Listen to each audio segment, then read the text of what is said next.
Hello friends, आप सभी दोस्तों को मेरा प्यार भरा नमस्कार। आज हिंदी साहित्य के इतिहास के अंतर्गत लेखक परिचय में आज जो लेखक हैं धर्मवीर भारती, आज हम इनके विषय में अध्ययन करेंगे। धर्मवीर भारती जी, जिनका जन्म 25 दिसंबर 1926 व मृत्यु 4 सितंबर 1997 ईस्वी में हुई, आधुनिक हिंदी साहित्य के प्रमुख लेखक, कवि, नाटककार और सामाजिक सुधारक थे।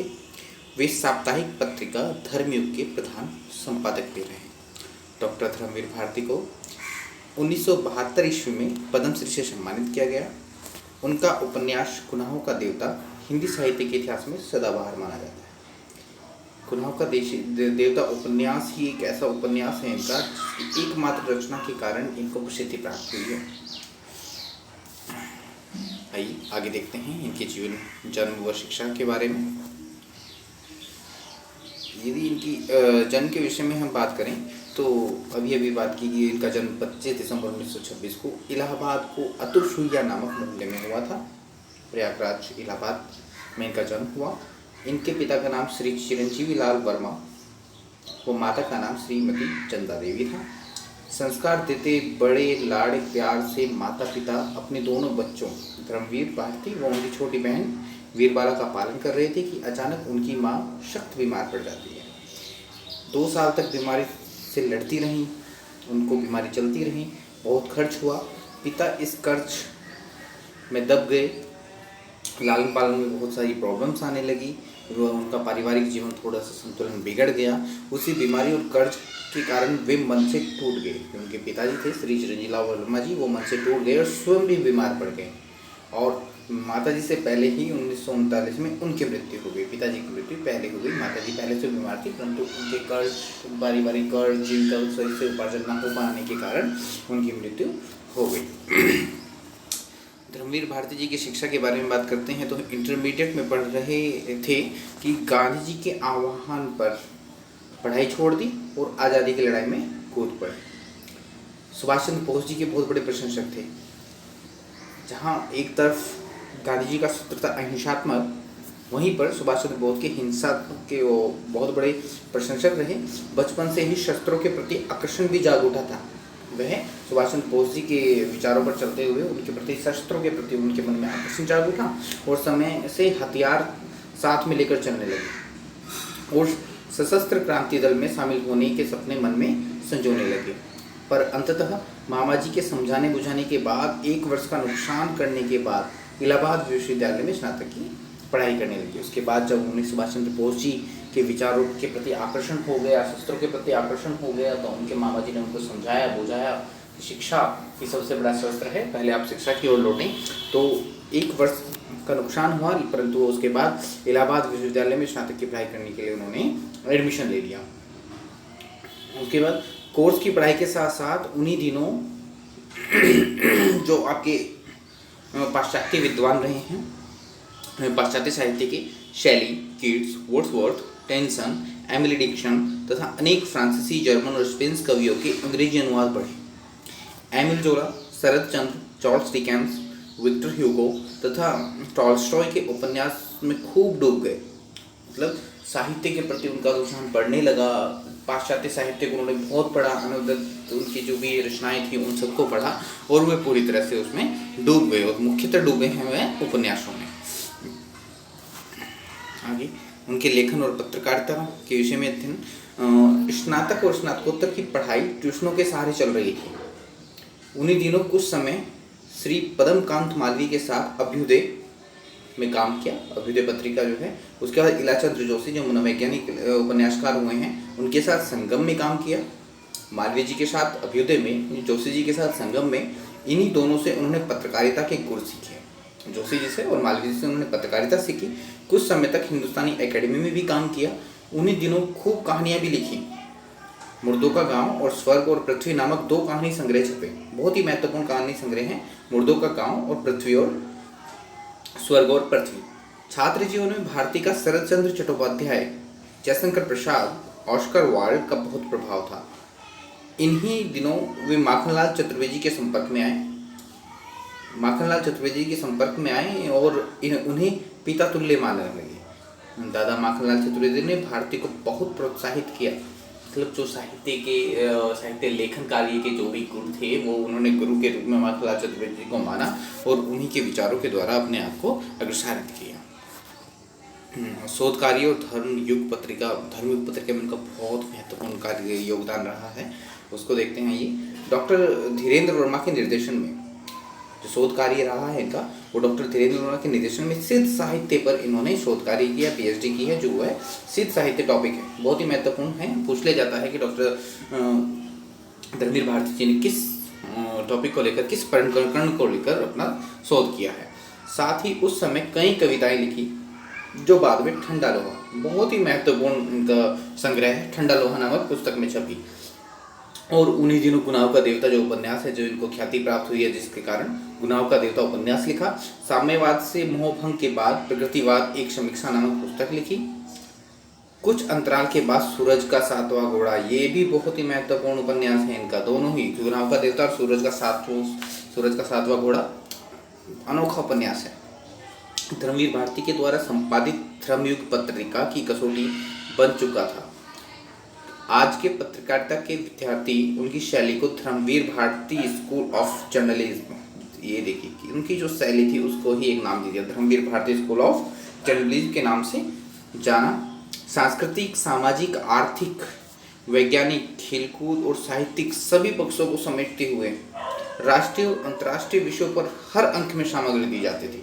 जो धर्मयुग पत्रकारिता है उसमें हर टॉपिक को लिया जाता था, चाहे वो सांस्कृतिक हो, सामाजिक, आर्थिक, वैज्ञानिक, खेलकूद, साहित्य, सभी जगत को, चाहे राष्ट्रीय विषय हो चाहे अंतर्राष्ट्रीय विषय हो, सभी को उसमें हर अंक में उसमें सामग्री दी जाती थी। बच्चों और महिलाओं के लिए भी रोचक और ज्ञानप्रद सामग्री धर्मयुग की अतिरिक्त विशेषता थी। देखिए यहाँ पर बच्चों और महिलाओं के विषय में भी उन्होंने हर एक अंक में लिखा है। उच्चतम स्तर का निर्वाह करते हुए असाधारण लोकप्रियता के साथ लाखों की संख्या में सर्वाधिक बिक्री के आंकड़े किसी चमत्कार से कम नहीं थे। मतलब लाखों की बिक्री हो जाती थी उस समय में भी, तो ये सब उनकी चमत्कारिता का ही प्रयोग था। धर्मवीर भारती जी के द्वारा की गई यात्राएं, अब अपने समय में धर्मवीर भारती जी ने बहुत यात्राएं की हैं, अलग अलग देशों ने उन्हें निमंत्रित किया आने के लिए अपने देश में और विचारों को प्रदान करने के लिए। सर्वप्रथम उन्होंने 1961 में कॉमनवेल्थ रिलेशन कमेटी के द्वारा उन्हें आमंत्रित किया गया। प्रथम विदेश यात्रा है जो उसकी, इंग्लैंड तथा यूरोप के कई देशों में वे उस समय गए। 1962 में उन्हें पश्चिम जर्मन सरकार ने आमंत्रण किया, जर्मनी गए। फिर 1966 में भारतीय दूतावास के निमंत्रण पर इंडोनेशिया तथा थाईलैंड गए। 1971 में मुक्त वाहिनी के साथ बांग्लादेश की गुप्त यात्रा की, किसी को पता नहीं, मुक्त वाहिनी के साथ उन्होंने गुप्त यात्रा की बांग्लादेश की, और इसके बाद क्रांति का आंखों देखा वर्णन लिखा। सबसे महत्वपूर्ण 1971 में भारत पाकिस्तान के युद्ध के समय स्वयं युद्ध क्षेत्र में जाकर वास्तविक युद्ध देखा और विस्तृत रिपोर्टाज लिखा। उस युद्ध पर, वास्तविक जो युद्ध उन्होंने देखा उस पर एक रिपोर्टाज लिखा। ठीक है। 1974 में मॉरिशस यात्रा के दौरान भारतीय मूल की जनता से सीधा संपर्क करके धर्मयुग का जो अंक निकला उससे दोनों देशों के बीच मजबूत सांस्कृतिक पुल का निर्माण हुआ। उसके बाद 1976 में वापस मॉरिशस की यात्रा की। 1978 में चीन सरकार के आमंत्रण पर चीन और सिंगापुर की यात्रा की और 1990 में अमेरिका की निजी यात्रा की। ठीक है, व्यक्तिगत यात्रा की उन्होंने 1990 में। तो इतनी सारी यात्राएं धर्मवीर भारती जी के द्वारा की गई है, तो आप जान सकते हैं कि ये विद्वान कितने रहे होंगे कि इनको हर एक देश निमंत्रण कर रहा है, आमंत्रित कर रहा है अपने यहाँ पर भेजने के लिए।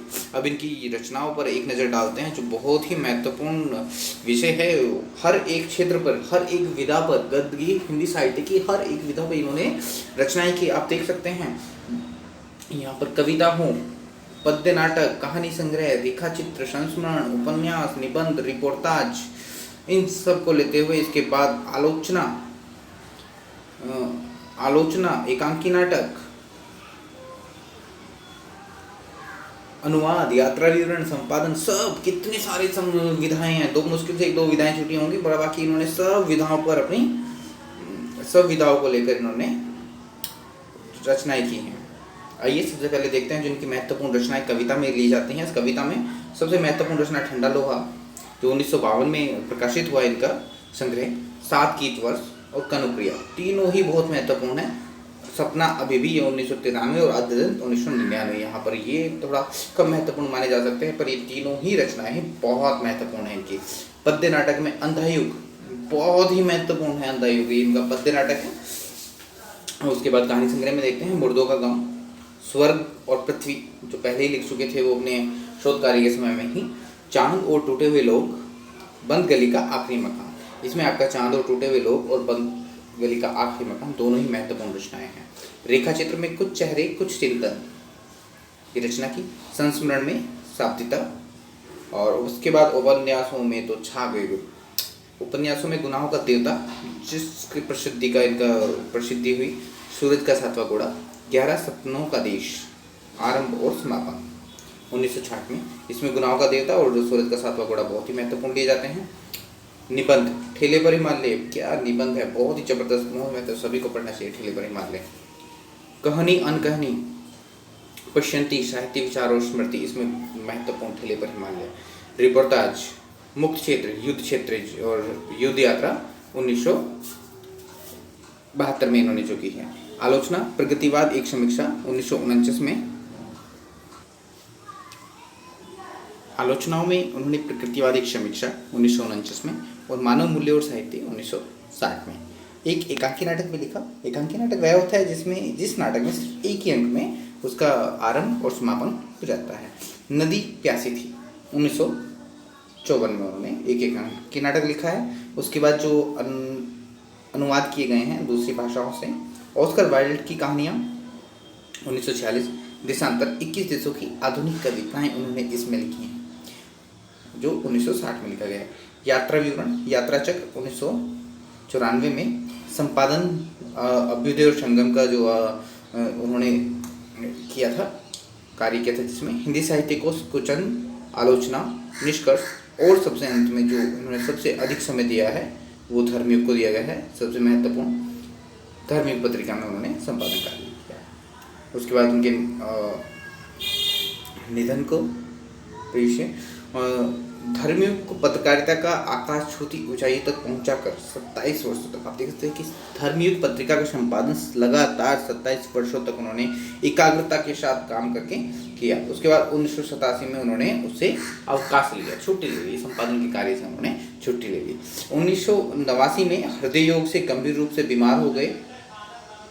मुंबई के डॉक्टर बॉर्जस के अथक प्रयासों और गहन चिकित्सा के बाद बच तो गए, किंतु स्वास्थ्य फिर भी पूरी तरह सुधरा नहीं। कई प्रकार के तनावों को झेलते हुए 27 बरस रात दिन की बेहिंता दिमागी मेहनत से शरीर काफ़ी अशक्त हो गया। अशक्त जिसमें शक्ति न रही, अशक्त हो गया। केवल अद्भुत इच्छा शक्ति के साथ काम करते रहे। 27 वर्षों तक कंटिन्यू धर्मयुग का संपादन कार्य करते रहे। अंततः 4 सितंबर 1997 को नींद में ही मृत्यु को वर्ण कर लिया। मतलब नींद सोने के लिए गए और ईश्वर की ऐसी कृपा देखो कि सोते ही मृत्यु प्राप्त हो गई। अंत में इनके पुरस्कार और सम्मान जो हैं, इनको जो अलग अलग प्रशासनिक या अकादमिक जो भी सम्मान प्राप्त हुए हैं उन पर एक चर्चा करते हैं। 1967 सर्वप्रथम उनको 1967 में संगीत नाटक अकादमी की सदस्यता मिली दिल्ली में। 1984 में हल्दी घाटी श्रेष्ठ पत्रकारिता के लिए उनको राजस्थान सरकार ने पुरस्कार प्रदान किया। 1985 में साहित्य अकादमी रत्न सदस्यता। 1986 में संस्था सम्मान उत्तर प्रदेश हिंदी संस्थान ने दिया उनको। 1988 में सर्वश्रेष्ठ नाटक पुरस्कार मिला अंधायुग के लिए। 1988 में सर्वश्रेष्ठ नाटक सम्मान संगीत नाटक अकादमी दिल्ली ने दिया। 1988 में ही सर्वश्रेष्ठ लेखक का सम्मान भी मिला महाराणा मेवाड़ फाउंडेशन राजस्थान। उसके बाद 1989 में गणेश शंकर विद्यार्थी पुरस्कार से सम्मानित किया गया केंद्रीय हिंदी संस्थान आगरा के द्वारा। देखिए बहुत ही महत्वपूर्ण चीज़ है जो हमारी भारत की केंद्रीय हिंदी संस्थान है आगरा में है, सबसे महत्वपूर्ण क्वेश्चन है। 1989 में राजेंद्र प्रसाद शिखर सम्मान बिहार सरकार ने दिया। 1990 में भारत भारती सम्मान उत्तर प्रदेश हिंदी संस्थान के द्वारा उनको दिया गया। 1990 में महाराष्ट्र गौरव महाराष्ट्र सरकार के द्वारा उनको प्राप्त हुआ। उसके बाद साधना सम्मान 1991 में उनको गौड़िया हिंदी साहित्य न्यास मध्य प्रदेश सरकार के द्वारा। 1992 में महाराष्ट्राच्या सुपात्रांचे अभिनंदन वसंतराव नाईक प्रतिष्ठान सम्मान महाराष्ट्र सरकार के द्वारा। 1994 में व्यास सम्मान के बिरला फाउंडेशन दिल्ली। 1996 में शासन सम्मान उत्तर प्रदेश सरकार लखनऊ। और लास्ट में 1997 में उत्तर प्रदेश गौरव अभियान संस्थान के द्वारा मुंबई।